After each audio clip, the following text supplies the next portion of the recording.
Jesse Tarr, you were in the Marine Corps, and you grew up where? Maryland? Bethesda, Maryland. Maryland. Yeah. All right, so tell us the story. I want to hear about the Marine Corps and all that, but tell us early on, what was your childhood like? I grew up like middle class family. Mom was in the Navy. Dad ran a small construction outfit focused on residential projects.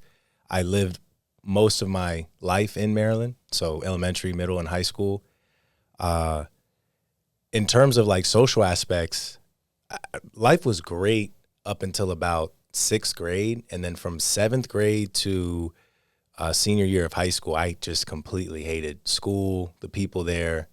And a big reason that I enlisted in the Marine Corps was to essentially run away. You know, looking back now, I realized that a lot of why I joined, it wasn't because I was just dying to be a Marine. It was more like I wanted to get the hell away from that area and those people. What people? Who was making it difficult to live there? So I think it was a mixture. It was one at school, like the kids were, bullies. Bullying can be terrible. And I was a lot smaller. I matured late, all these other things. And so, but I had a mouth on me, and people would say things, and then I would be able to go toe to toe with them, and then they get their feelings hurt, and then they would just like jump me. And so, what were they bullying you about? all kinds of different things. A lot of it was centered around race. So like I'm black and white. And so I was like never black enough for the black kids, but never white enough for the white kids. So I was stuck in this like void in this middle. And so you're trying to fit in. You're trying to cut your hair a certain way or just conform, right? Assimilate. And you can't, because you're not that. And so that lack of being comfortable with who I was, I think contributed to it a lot. And then my dad was an alcoholic up until recently, and he would become physically abused, violent. So it was like, I'm getting it at school, I'm getting it at home. Like there's no area of peace. But the Marine Corps, you chose the toughest one of the four main branches. How come that one? If you're getting it at home, you're getting bullied, why do you was it maybe to prove something? It was intentional. I remember at the time I was 16. I joined the delayed entry program, and I shipped out at 17. And I intentionally selected the Marines after discovering that they were the hardest, because I was like, okay, they'll give me the life skills I need to become a man, to survive, to be able to protect myself. I'm not going to get those same life skills if I join like the Navy or the Coast Guard. Looking back, I probably would have joined. You may have enjoyed that a little Air bit Force, more. The Coast Guard, but that was a part of the decision as well. And you don't call it MOS? No, they do. It's MOS? Yeah. What was your job?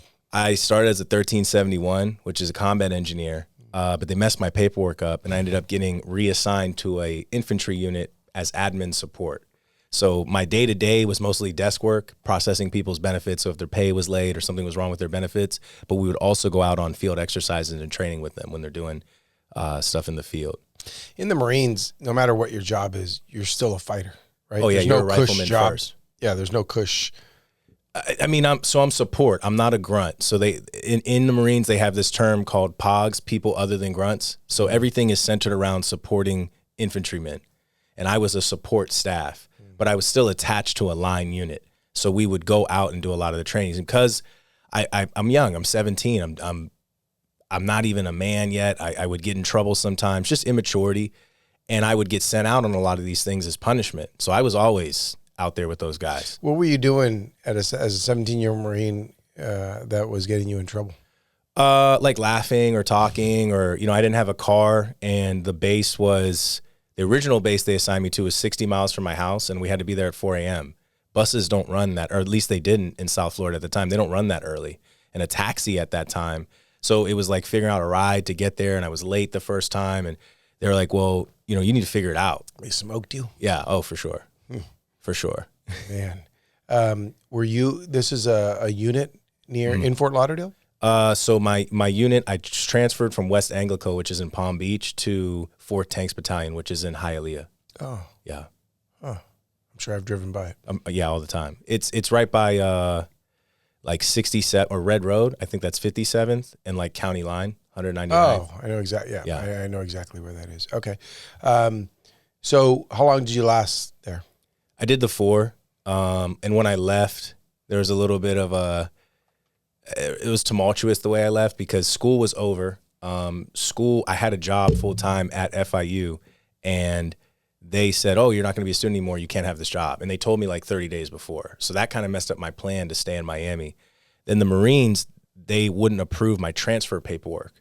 I was trying to transfer back to a unit in DC or Maryland or Northern Virginia, and they wouldn't approve it. And I was telling them like, hey, I have to leave. Like I'm a reserve Marine. This is part-time. And they're like, well, you're a Marine first and you didn't run it through us the proper way. And I'm like, okay, but what do I need to do to make this happen? Because I have to go. Like my lease is up. I don't have a job anymore. You guys only really care about me once a month. So what's the next step in the process? And that went horribly, you know.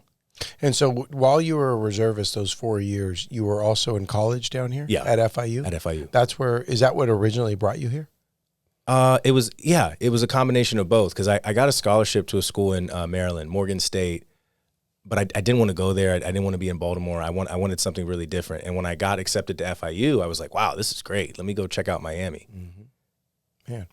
And then how'd you get detached from the Marine Corps then? I just left. I left and I tried to check into a unit in DC and Navy Yard, and that didn't really work.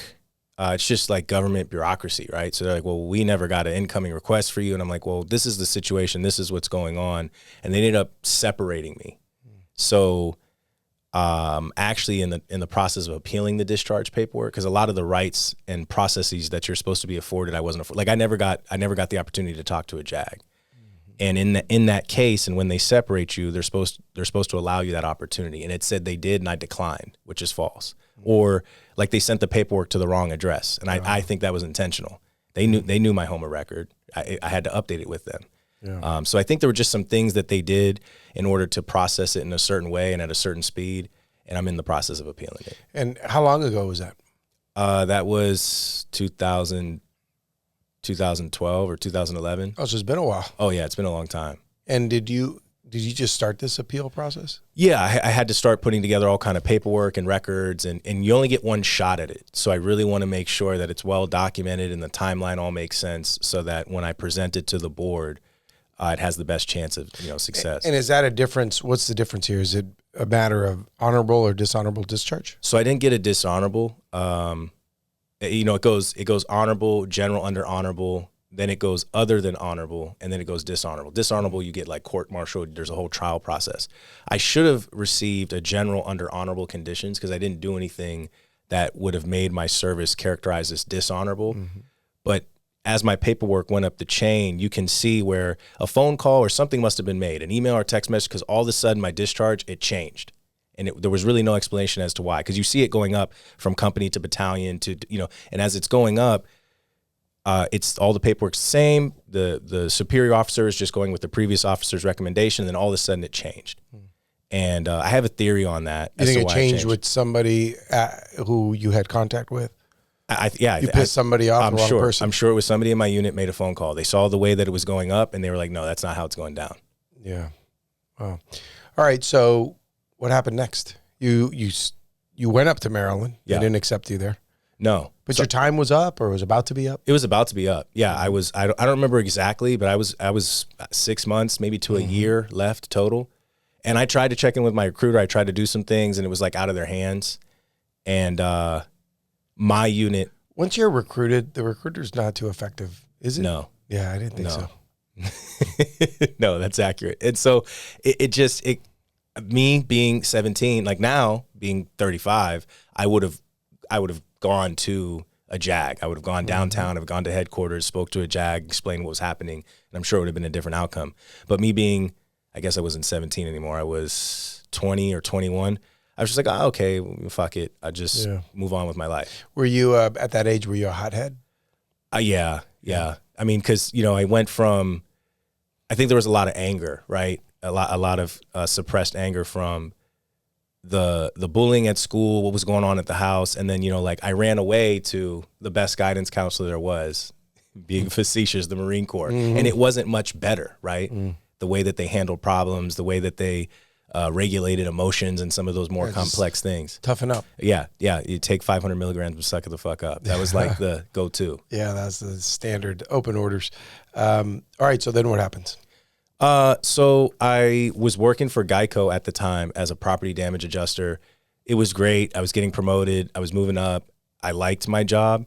And then there was a coworker that I had a clash with, and it would be my luck that he became my supervisor during, I think it was like my second year or year and a half mark at the company. And all of a sudden I went from this like rising star employee, I was in the supervisor leadership program, like there was all this prospect and opportunity for me to, I think in the first week I had like 70 write-ups.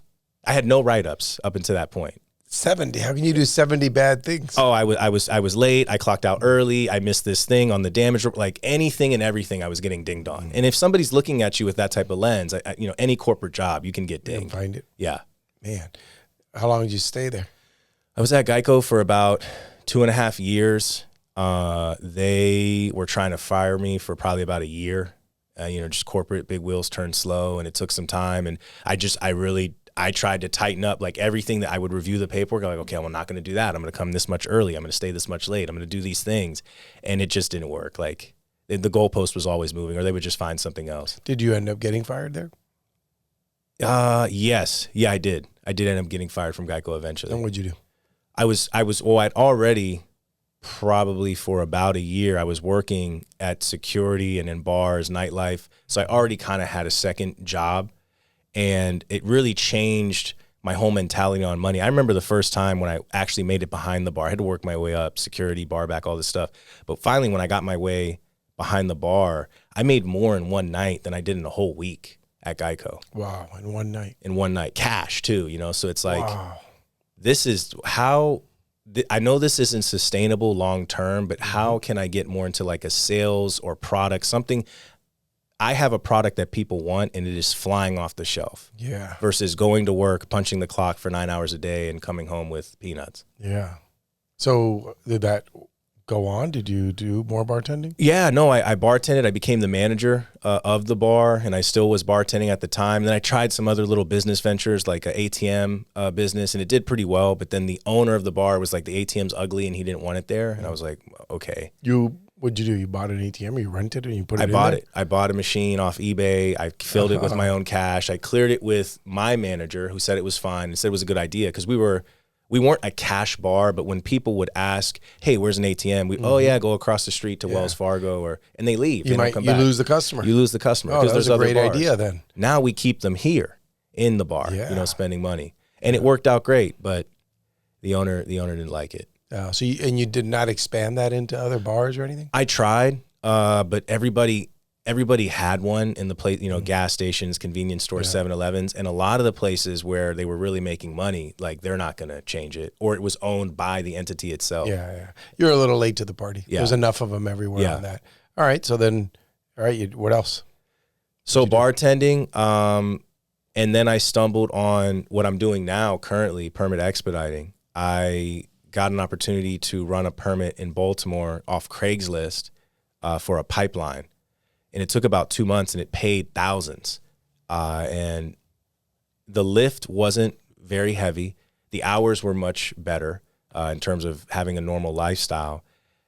And that sparked this meets all the requirements. Like the one thing I really liked about the business of Geico and insurance is it's mandatory. You have to have it. Yep. So there's inherent demand. Alcohol is not mandatory in the bar, but people are going to drink, and there's not many other options. So I liked permit expediting because the regulatory compliant makes it mandatory. Yeah. So inherent demand, right? So wait, you pulled a permit for a company? Yeah. And how'd you get into that? Like, how do you? I subcontracted. So my dad came across this opportunity, but he didn't want to make the drive. It was about 60, 70 miles from us. And he said, look, I'll pay you a commission. He didn't tell me what the job was paying, so who knows what the job was actually worth. But I was fine with the commission. And he was subcontracting for other firms that were in the area. And then after that, I tried to start getting work on my own. I made some cards. I went to different trade contractors, knocked on doors. That didn't go over so well.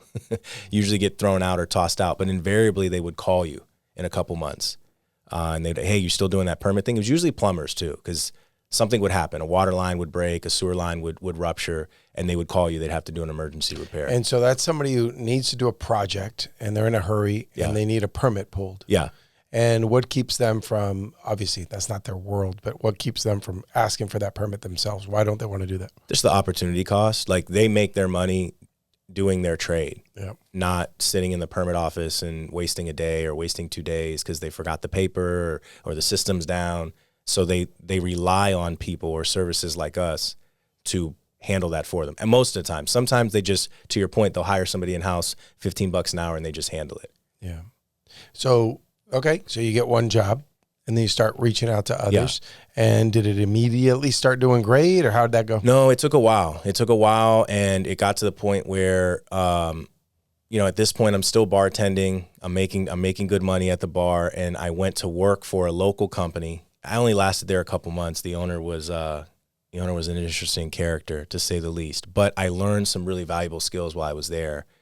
And then my dad started a company, and he had been telling me, hey, come on board, or how's this person doing this? I was like, I don't know. I'm just like a runner. I don't see any financials. I don't see any processes. I just get my projects. I handle my projects. And then when I'm finished, there's more that comes in the pipeline. Mm-hmm. But I came into his company, meaning my dad, and he was talking about being a partner and doing all this, and we 50-50, let's just grow this thing. And I came in 6 months, we doubled it. And when I say we, it was mostly me. I instituted some systems, some processes, some organization. I was watching YouTube videos and stuff and how to make us more efficient. And when I had the partnership talks about 6 months later, I prepared a presentation. He didn't want to hear anything about it. Your dad? No. He didn't want to be partners anymore? Yeah, completely switched the narrative. It went to like, I'm going to pay you flat rate, but it's going to be like $300 a week, because I was making $20 an hour at the time. I'm going to pay you $300 a week, and then as jobs close, I'm going to pay you as the jobs close. And I said, that sounds great, but you're already like a month and a half behind on my current pay. So I'm not really gung-ho to get in this agreement where I'm making a flat rate and I'm depending on your fiscal responsibility to pay me the rest later. Yeah. I said, you know what, let's just forget I brought up the whole thing. I'll just stay at $20 an hour, and I'm happy there.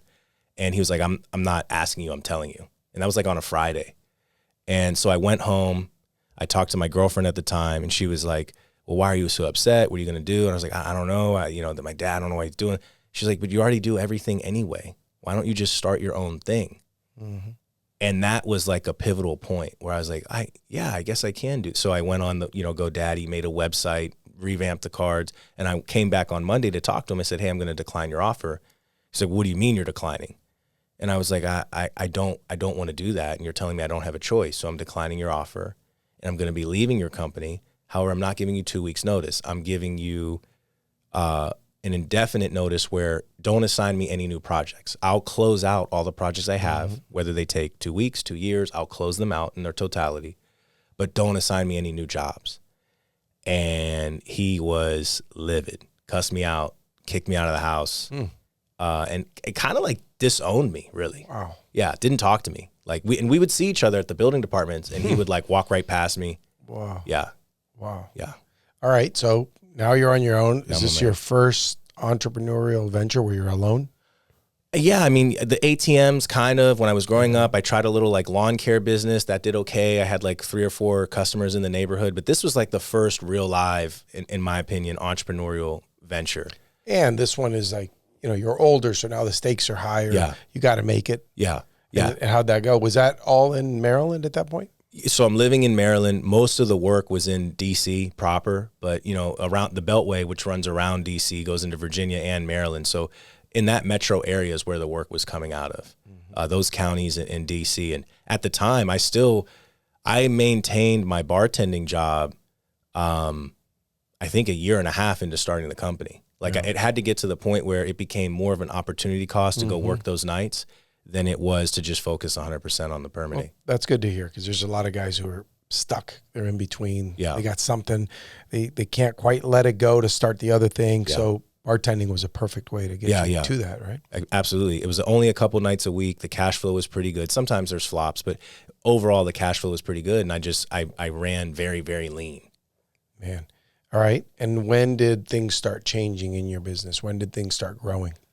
It actually happened pretty quickly. I would say about 6 or 7 months in, I got to the point where I was so busy trying to do things by myself that I remember telling my girlfriend at the time, like, I'm like stressed out. I need help. I need somebody that like help me with billing or help me with like I can't do all this by myself.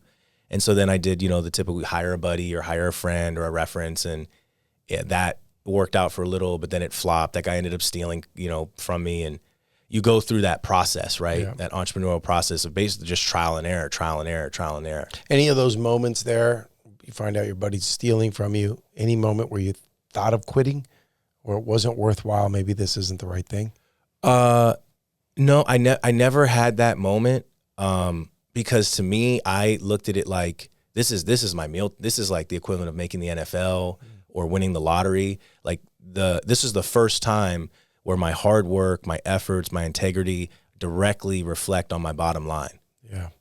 And so that was a huge motivator for me, in that the harder I work or the smarter I work or the better I make my system and process, it translates to the bank account. Yeah. When did you, or maybe, I don't know, you're still a young guy, you ever get to a feeling where you go, man, I'm a good business owner? Did that ever happen? Or are you still working on that? I think I'm still working on it, because you think you are, or like I had a great year in 2021, and then going into 2022, I think I'm hot shit. I'm having the best quarter, and I realized that a series of events took place. What, they lowered the interest rates? They raised them, right? I'm sorry, raised the interest rates? Yeah, they raised the interest rates. I went through a brutal, and still in, family court experience. I was the only salesperson. I had operations built out, and I was kind of building out the departments in phases. And I went from crushing it to like almost losing the company. And so, yeah, I think there's just humbling moments in business sometimes where it's like, I thought I knew what I was doing. 6 months prior to that, but 6 months into it, I was like, man, I don't know if I might have to go work for a permit office or something. Yeah. Things got really good, right? There was this massive boom. Everybody was making stuff, taking permits, construction and remodels right? Yeah. All right. So that went maybe not to zero, but it got lowered a lot. Yeah. Did any companies get knocked out of business, your competitors? I think so. There's a couple that I know of actually that did. They ended up leaving because it got too tumultuous, or family, or they moved. And a lot of what I'm noticing in my space is there's not a lot of organization. It's mom and pop. They're kind of aging out, or it's father, son, but son doesn't want to do it anymore, or daughter doesn't want to do it anymore. They want to go do something else. And now the parent is stuck with this business that's aging out, and they don't really have master service agreements or contracts, and they haven't built to sell. So that work just kind of goes back into the market. Is there a value in trying to buy those little operations? Yeah, I think so. I've been monitoring a company really closely out of New York called Millrose. They're backed by private equity, Southfield Capital, and they're crushing it. They did $70 million last year. Oh, wow. Well, you need some deep pockets to buy that. But what about these smaller operations, mom and pop? Well, yeah, and that's why I mentioned, because that's what they're doing. They're going in these different metro areas, and they're buying well-established mom and pop or family permit offices, if you will, gobbling them up, adding their professional organization and software. And now, they went from just serving New York to serving nationwide in a really quick period. And they have the relationships, because a lot of it's relationships. They inherently have the relationships because they partner with somebody that, they've been in Houston for 30 years. So now you have all those contacts. So will you be able to compete with that business world becoming like that? Private equity buying up the small ones, those will soon be your competitors. Yeah, I think you build to sell. I think I don't try to go against the tsunami. I don't have $70 million or maybe the access to private equity, but you build the company in a way where you're running at great margins. You're organized. You have a great system in place so that when you get approached, because I've been approached, your numbers are where they need to be, and you can get that valuation that you need. Yeah. So you don't have to share numbers, but what do you have to do as a professional, as a business owner, to become more attractive? What type of actions do you have to start taking? For me, it's protecting margins. It's not overspending on any one category. I learned, industry standards and seeing where do I measure up to the industry standard. And if I'm not above standard, how do I get there? And just doing things. I also simplified. Like there was one point where we had all these different app stacks and this and that. And I was like, okay, this is way too much just from a processes standpoint, let alone subscriptions. And we simplified down to now we only run on, I think, 3 apps, and we were at like 15. Wow. So just simpler, easier, and protecting profit and delivering a good product. Yeah. Yeah. So what's, if you do sell this soon, you're still young, what would you do next? That's a good question. I'm not sure. I mean, it'd be great to have more time. I have a son. He turns 3 on Saturday. So as he gets older, and I'm sure he's going to be interested in sports or activities, it'd be great to have more time. One of the benefits of being an entrepreneur is I am a little bit more flexible with my schedule, so I'm able to participate a lot at his school and in his activities, which is great because the one thing that parents tell me all the time is it flies. Oh, yeah. Stay active, stay involved. And I've seen the charts and the reports, like once they hit 17, 18, your time with them decreases by like 90% for the rest of your life. So I know I have this next 15 years to just maximize my time with him, my impact, and I really enjoy it. It's a lot of fun. And what's the, you said you're in family court. What's that about? Oh, it's divorce, and then the divorce was super contentious. We have the added element of a minor child in common. So there was child support, there was assets, child support, the divorce. There were domestic violence orders. It was wild. It still is wild. Wow. And I would love to get to a space where the court doesn't have to be involved. But I don't think that space is here yet. I think it's coming, but I don't think it's here yet. And how long does this take? What is this a divorce procedure, or that divorce is over? Divorce is over. We're back in now for non-reimbursed medical expenses and a couple other things. Because the other party, you can bring something to the table, and then that gives the other party free range to bring whatever else to the table. So I brought medical expenses to the table that weren't being reimbursed, and then she brought a bunch of other things to the table. So this never ends. No, yeah, you can always get sucked back in. Man, and the bad part is this could go on for 15 years. It could. Yeah, I mean, I've been in, May will make 3 years. Man. So we're at 2.5, give or take. How long were you married? About 3 years. Oh. Yeah, so. Man, that's rough. All right, so let's talk about fatherhood. Yeah. What's that mean to you? It means everything to me. I love my dad, despite, his shortcomings and the things he did. I think looking at it holistically, his upbringing, I think he did the best he could with the information he had. And I'm at peace with that. But I think there's an opportunity for me to catapult off that and do so much better.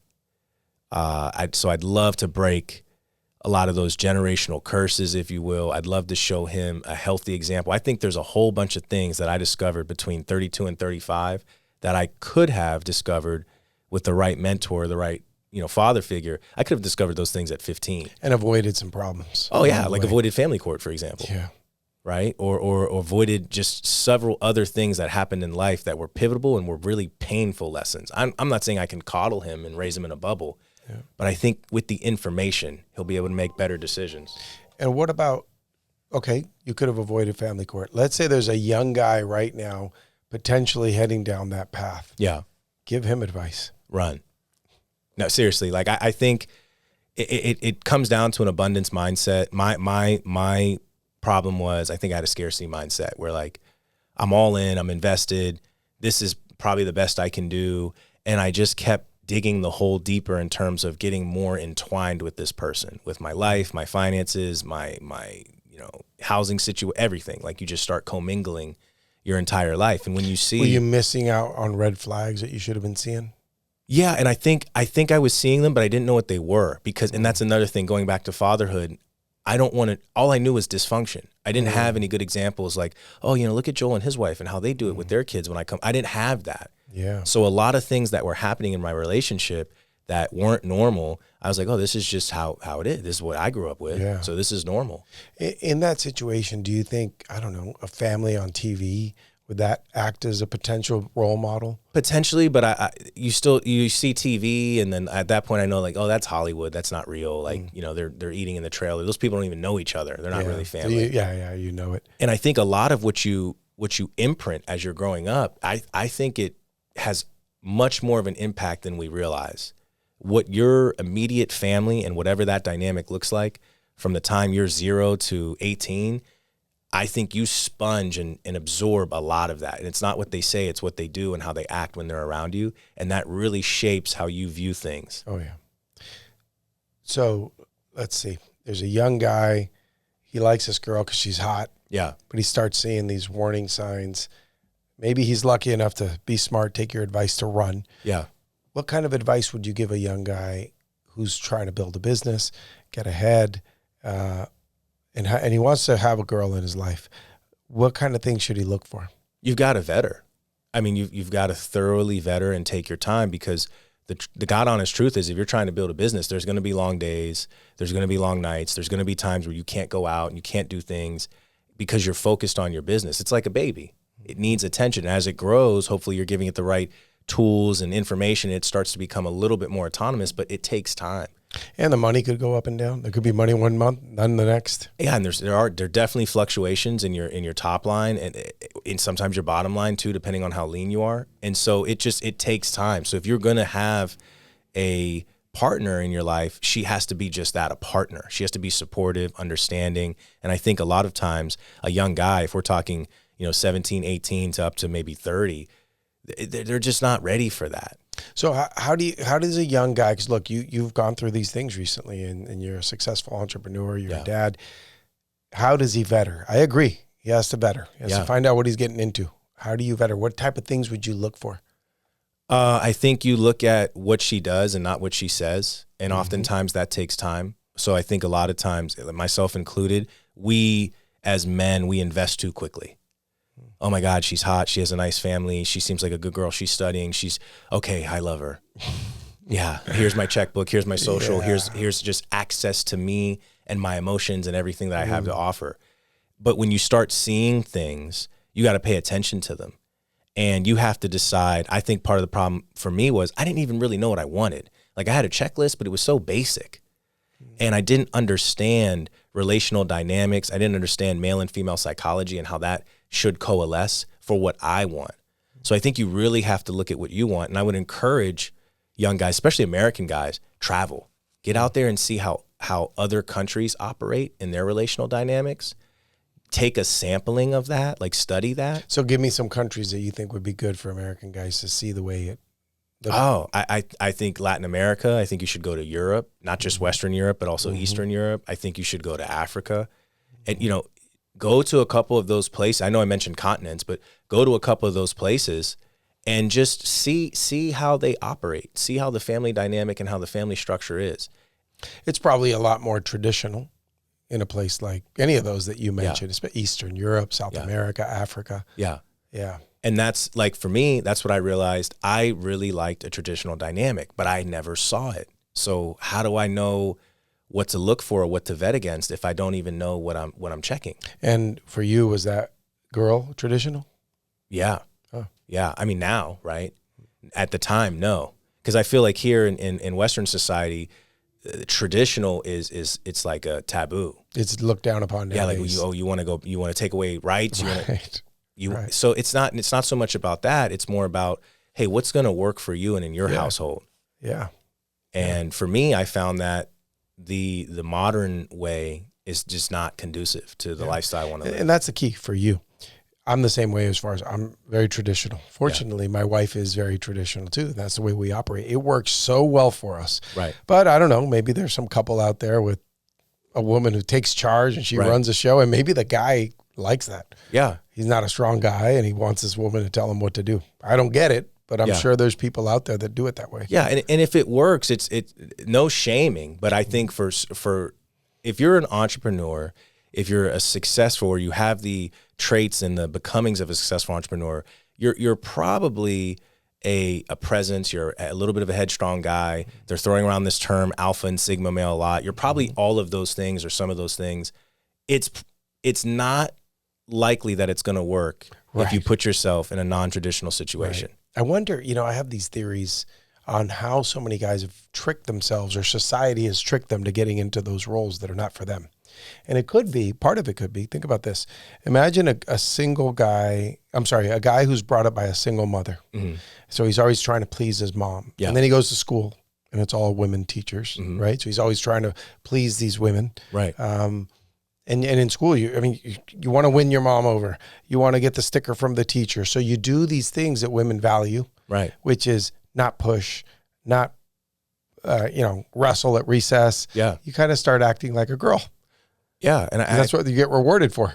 And I think you're socialized too, to like, you see, a lot of the characters in movies now, When I was growing up, it was like Rambo and Terminator, and now it's like this guy that he's gender fluid, or and he's the butt of the jokes. Right. He's the weakest part of the family is the dad. The dumb guy is the dad. And I think it's a real thing. Or even in family court, right? And nothing's wrong with it, but it's the reality. Everybody's a woman. The judge is a woman. The guardian's a woman. The lawyers are women. And if you're a man and you have you have a male attorney, it's almost like you shouldn't do that. Wow. You really should try to find a female attorney, because it's one thing to have a female attorney advocating, we'll call it, on your behalf. But if you have a male attorney advocating on your behalf, it can be looked at as aggression. Oh, boy. So that dynamic comes into play. And then the dynamic of you're dealing and explaining things to other women in these professional settings that have positions of authority, who are often mothers themselves. So they're gonna lean that way potentially. Oh, I 100%. I think so. I'm biased. Maybe, but I think there were many opportunities afforded to my counterpart that would have never been afforded to me had I been doing the same exact things. Wow, it's interesting, the word, which is just something about our society, mansplaining. A man's just talking, it's instantly, I've seen these videos on the internet, like, oh, don't mansplain. I happen to be a man and I'm explaining something. Yeah. And now that's this horrible term that you're talking down. You're just explaining it. Right. I can see how that probably works out in court against you. Wow. All right. So we met through Entrepreneurs Organization, where we're both members, and so many of my friends are in that organization. What do you get out of being in a group of entrepreneurs? EO, I firmly believe, saved my life, saved my business, my trajectory. Just to be clear, I never had suicidal ideologies or anything of that nature, but a lot of the things that you go through as an entrepreneur, it's lonely. It can be depressing. And especially, you have to learn how to detach yourself from your bank account, because if you don't, and when your bank account goes down, now it's even more depressing. You mean, like if you're emotionally tied to it, and that represents who you are, the money, like the success or the monetary success of your business. And I think for a while, without even as a man, it feels good. You're building something, it's doing well, you're providing for your family, and then all of a sudden it's not that, and that ability to protect, provide, and do these things is stripped from you. And so I joined EO by the grace of God, and it came at probably one of the lowest points, if not the lowest point in my life, at least up to date. And surrounding myself with people like you, Joel, and the other great folks that are part of EO, it gave me a lot of hope. And it was like a alternate universe that I could go to when I went to the events and I went to the talks and I went to the things where I was like, this is possible. Or, wow, this guy, he went through a brutal divorce and he made it. And he had a successful exit, or this person or that person. And it was just a great support system of entrepreneurs that had been there, done that, walked that walk, and it's going to be okay. It's going to be painful. You might lose some things, but you are not your business. You are you, and you built the business. So even if they take it from you, you can build it again. Yeah. It just didn't happen on my timeline. But again, surrounding myself around that kind of positive energy was life-changing. Yeah. And the business, eventually, it's there to serve you. Right. It's to make you money. It's to give you a better life. And people sell businesses, close businesses. Yeah, it doesn't change you. However, one thing I'll tell you is a lot of guys go into depression even after they successfully exit their business. So I have a mentor, sold his company for over 100 million. Wow. And then I read an article years later, and I think it was the New York Times, saying how so many guys sell their business and then they go into a depression. And I thought, well, not my mentor. He did so well. How could he have gone?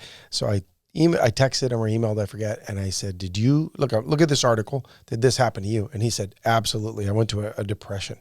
So the guy's got 100 million in the bank. His life's set, right? Right. And he said, no, I went into a depression because that was my identity. 100%. For 20 something years, he built this company, Bicycle Helmets, and he was the largest player. And then it went away. So it wasn't even the money. He was tied to the success of this thing. Right. Yeah, that's it. I think the purpose, like when you asked me earlier, what am I going to do? Right now, I have a lot of purpose that surrounds around rearing my son and trying to give him the best in terms of fatherhood. And I think it's important for me to also, as I'm building to exit or potentially building to exit, to take some stock at like, hey, what are some hobbies? and figure out what are some things that I like to do or giving back. We do a lot of community service in the local areas that we serve, and I find a lot of fulfillment and joy in being in those spaces. So I venture to say if I had $100 million exit, I have a plan in place, but who knows? But at least, again, I have EO, and I have a sounding board where I can ask, hey, what did you do? How did you figure this out? How did you get through this? Yeah. Having a forum is the opportunity, right? To be able to go deep. Absolutely. Yeah. But even just surrounding ourselves, the beautiful thing, EO or any other group like that, is that you go to a learning event or you go to a social event and you get to talking to someone, and then you can go set up a workout together, a coffee, a lunch, and really dig deep. Absolutely. Yeah. I always recommend doing that because I've done that from when I first started, and I connected with, 200 people one-on-one privately, and it just opened so many more doors. Yeah. Yeah. Do you take advantage of that? I do. Good. I go to as many events as often as I can. Good. Set up, like you said, coffee, this, that, workout, a run, and it's life-changing. Yeah. Everybody needs a community. I didn't know that starting out. When I was building my business, I was hustling, head down, working all the time, thinking this is just how it is. And man, I felt lonely. Yeah. I had problems, and I wasn't sure who to talk to about them. And then I discovered, there's groups. There's a group here. Yeah. Oh my God. I highly recommend anybody who's out there building a business. Most people listening to this are entrepreneurs at all stages. But man, if you don't have that in your life, go look for an EO, YPO, Chamber of Commerce, whatever it is, and go build that, or go build the community on your own. So you mentioned hobbies. What hobbies do you have? You obviously work out. Looks like you lift weights. Yeah. I like working out a lot. I take a lot of pride and joy in training and changing my body and conditioning. So that's definitely a hobby. The Marines, I got into guns. I just haven't been able to shoot any of them in a long time. So it'd be fun to do that. I love being outside. Florida's a great place to get involved in outdoor life and water sports. So I think there's a lot of things that I want to do. And as family court calms down and business restabilizes, I will naturally have the freedom, and I won't feel the pressure of or guilt. Like sometimes I feel I want to do something, it's $100 or it's $50, and I'm like, it's probably not a good idea. I should just stay home. And has real estate? I don't keep up with news and things. Has it gotten any better? I know it hit a low when interest rates went up and construction probably really slowed down. Has it increased at all? Slowly. We've adapted, right? Our model, the target customers that we go after. So we've managed to do better revenue wise, but it was our expenses that were crushing us a little bit. So we're still working through that. With the recent election, a lot of people had put things on pause. It seems like for real estate and construction, the president-elect caused it caused a positive response in the market. That there's going to be more laws in favor of investment now for real estate, right? Which should start some boom again, right? You would think, right? And hopefully it trickles down to us because we're like one of the easiest ones to cut out of the equation. Like you can't cut the architect, you can't cut the GC, you need those people.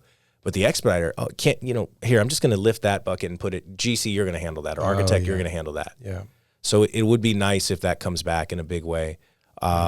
I think it's going to get better. I don't know. There's a lot of geopolitical things going on. We've got the debt crisis, which I think is very real, and people are starting to hopefully take it seriously. So there's a lot of things. Interest rates are still not what they were. Yeah. But I think it's starting to get better, but I also think we adapted too. Yeah. I never had, before I sold my company, I didn't have a massive top line, huge, I wasn't doing $50 million or anything. It was a smaller business. But we had like a 30% net profit percentage, that's great. which gave us a 7-figure EBITDA on good years.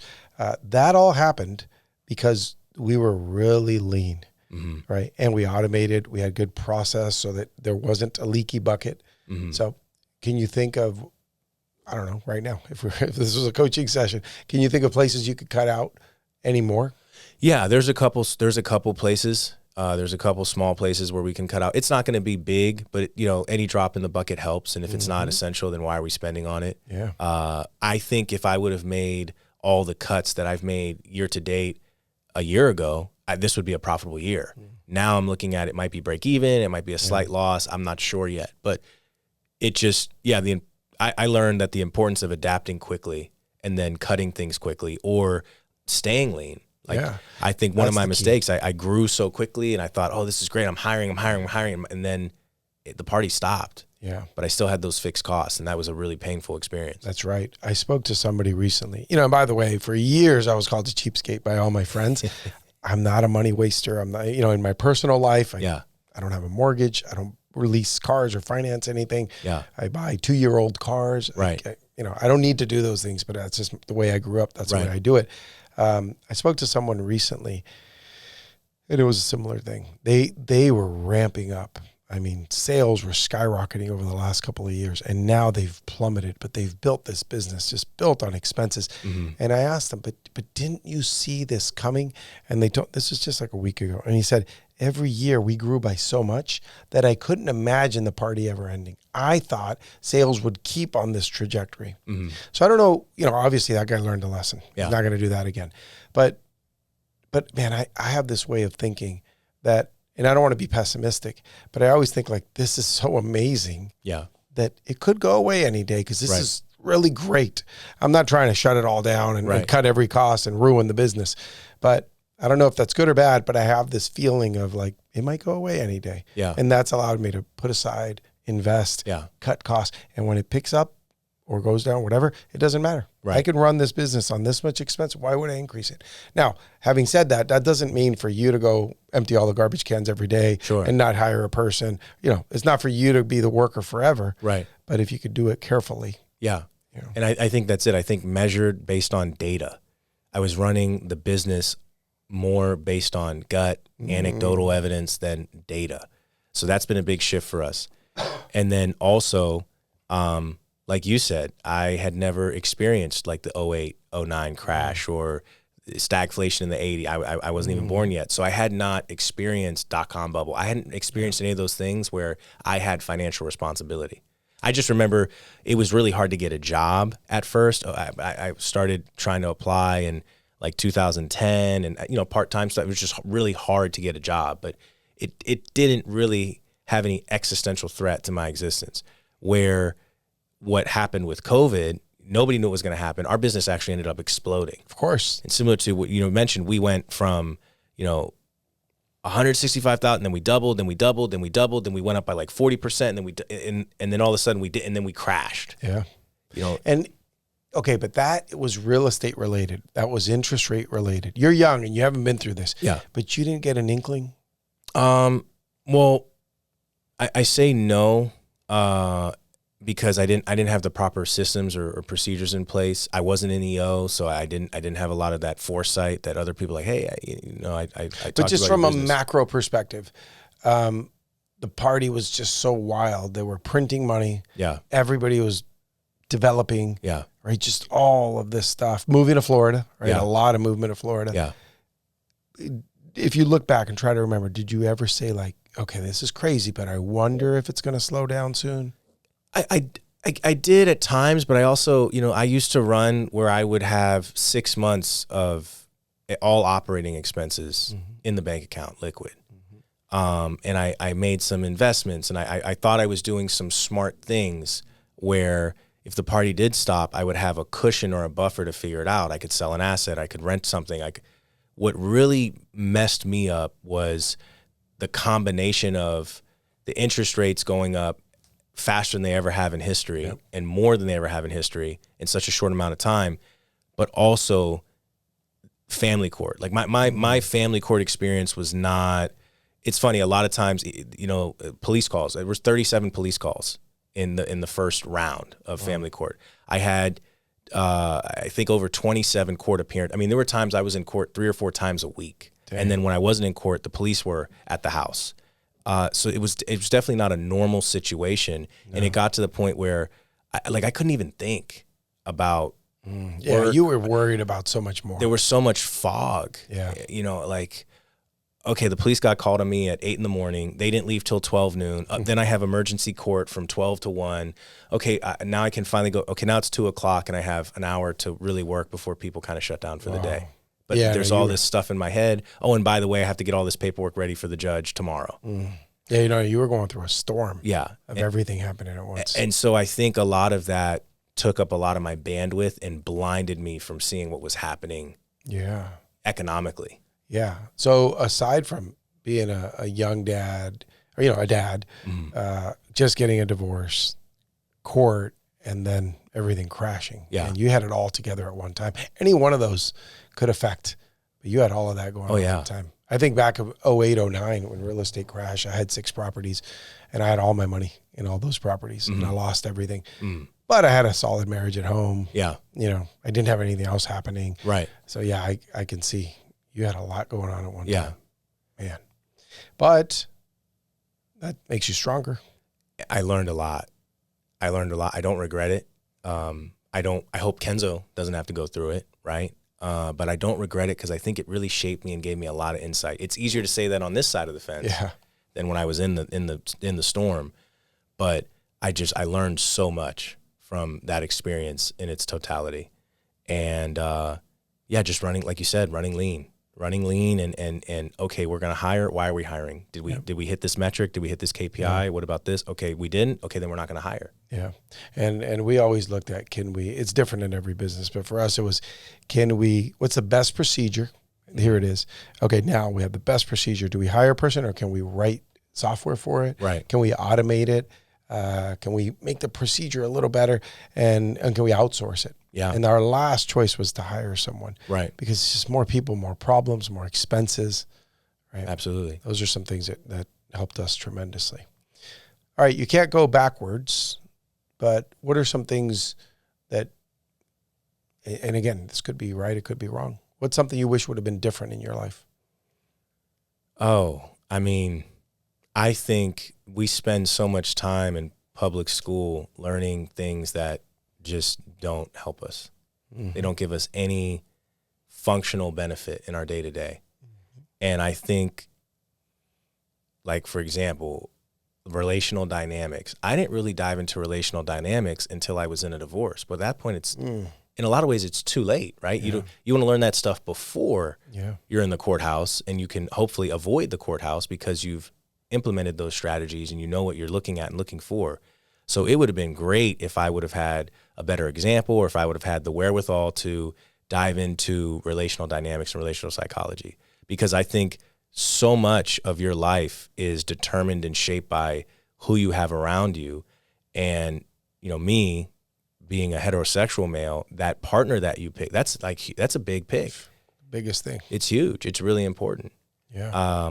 You're right. They don't teach anything like that in school. No, you go to home ec and you get a B if you show up half the time, or they teach you calculus with trigonometry 7, and unless you'll never use. Yeah, unless you're going to become a materials engineer, so you're never going to use that. Yeah, that's interesting that in high school they don't do a test to see, because how easy is it to take that test that you could do to find out what you're good at? Yeah. I forget what it's called.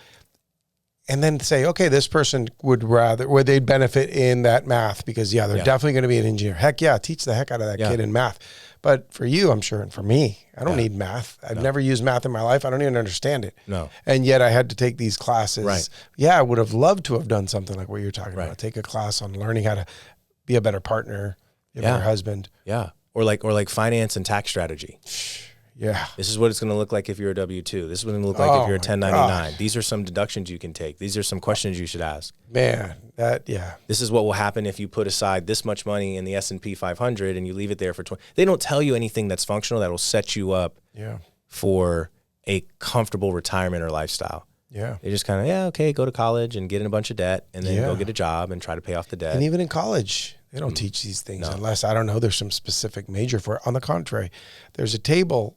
This happened to me. Fortunately, my parents taught me about money early on, but there was a table just like this, and it was full of candy bars. And they had this big Hershey bar, and it was around lunchtime, and I just finished for the day, and I was starving. But you get it for free if you apply for a credit card. Okay. Right? And that's what they're teaching you in college. Right. Right? Through that. I guess because that table, they pay to be there. So I don't know. It's all.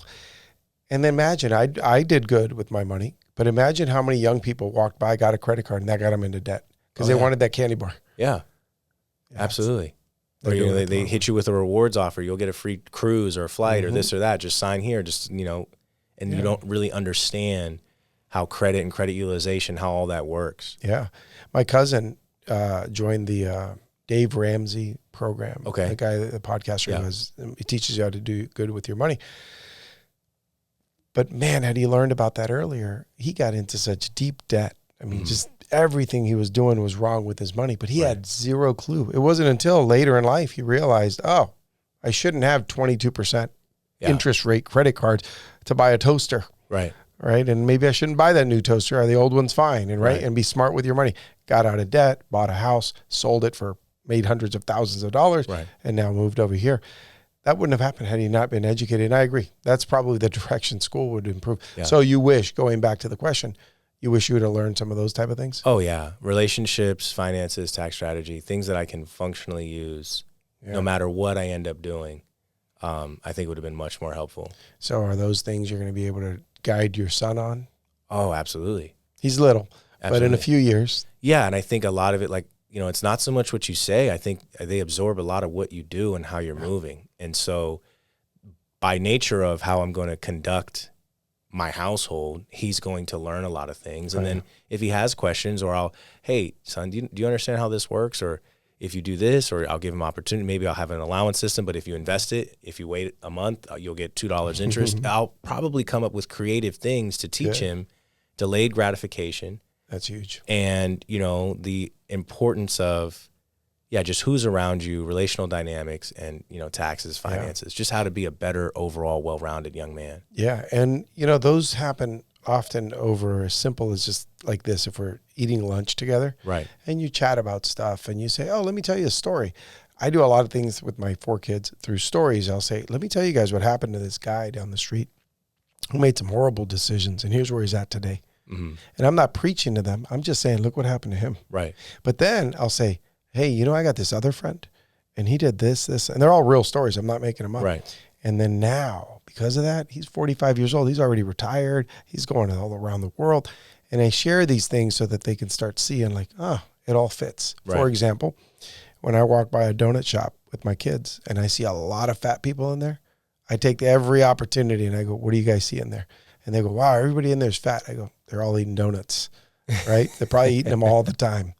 Or you see someone, you know, a guy with a beautiful girl, and I'll say things like, you see how that guy's in good shape? That probably helped him get a beautiful girl. You know, just little things that you point out. So it's not us preaching. It's saying, look at life, look at society, and notice things. They're happening for a reason. Absolutely. So if somebody is in South Florida, I'm assuming that's the area you take care of, and they want to get permits pulled or learn more about that, how do they get a hold of you? Oh, they'll go to our website, citypermit.us/contact. You know, fill out the web form. It's not long. It's just a couple questions, basic information, and we'll reach back out to you. And you get some of these clients on a regular basis because they're always pulling permits? Yeah, so some are repeat clients. You have your key players, architects, general contractors, civil engineers. Others are one-offs. It's like a homeowner doing an addition or a deck or a bathroom or something. There's developers that we work with. There's franchises that are doing nationwide rollouts. So like doesn't matter the scale of the project. We're built to help everyone. And we have other services in-house too, because we realize that, especially for the residential customer, they're the customer that needs our help the most. Because we don't know about those things. That's not what we do. They don't know. They want to do this project, or they want to do a pool or redo the kitchen, and they don't know what's all involved, you know, from plans, permitting. Oh, you got to put up a bond because you're going to need to resize your water line. And so we're able to help them navigate and budget, and from soup to nuts have those projects completed. And then on the larger projects, it's just a matter of getting very complex projects through on time because there's so much money on the line. And sometimes some small contractors, they don't do the permitting properly, right? Well, no, because what I always see is like they're taking forever. It seems they're not going to tell me they did it wrong. That's my guess, that they're doing something wrong. Well, it's not their bread and butter either, right? Their bread and butter is building if they self-perform, or sourcing subs if, you know, they're paper contractor. Their bread and butter is not sitting in the permit office. The permit office is a time suck. So unless you can develop a way where you have to be there anyway, which you would need to have volume to be there all the time, it's really a waste of your time. And then procedures change and websites change, and they make an upgrade that nobody asked for and doesn't work. And if you're not staying on top of these things, it's going to result in delays. And it's frustrating, right? Because you're dealing with the government, and they're not in a hurry to get you out of there. No. They don't care if you wait while they go take a break. And that's where the relationships come in. If I see you once in a blue, I don't know you. Yeah, come back tomorrow. If I see you all the time, it's not necessarily favoritism. It's just It's human rapport. nature. It's rapport. You guys start building a relationship. You start building a relationship. You have things in common. You start talking. So now that you're friends and they want to help you a little bit more. Exactly. Man, I went through I don't know if it's called permitting, but when you move into a warehouse and you got to go through the engineering, electrical, plumbing, they come out and do that. And I went to that city hall to turn in the papers, and that lady treated me like I was her enemy. Oh, yeah. Like she hated me and finding anything she could wrong with anything. Right. And yeah, if I was there all the time, she wouldn't be that way to me. Right. That makes sense. Right. And well, it's a frustrating job for the government employees too, because a lot of times, especially people that aren't in the business and don't do this on some type of regular basis, they don't there's all these acronyms being thrown around and terms. It's like, well, wait, what's that? And what does that mean? And where do I get? Yeah. And it's like, so they get frustrated too. They get annoyed. Yeah. It's so much easier to talk to somebody when you can speak this other language and they can talk it back and they understand. You say this form, they know exactly what to do, how to fill it out, and how to get it back to you. Yeah, makes sense. Tell me the website again. www.citypermit.us. Okay, citypermit.us. Okay. Awesome, man. Thanks for being here and sharing this, your ride, your journey as an entrepreneur and all the stuff you're going through. And I hope it just keeps getting better. Thanks a lot, Joel. Thanks for having me. Appreciate it. All right. I'll cut it over there. Normally they do that. The mouse. I had to take the mouse over here because every once in a while I had to bump it. Otherwise that screensaver turns on. Or turns off and it goes to something else.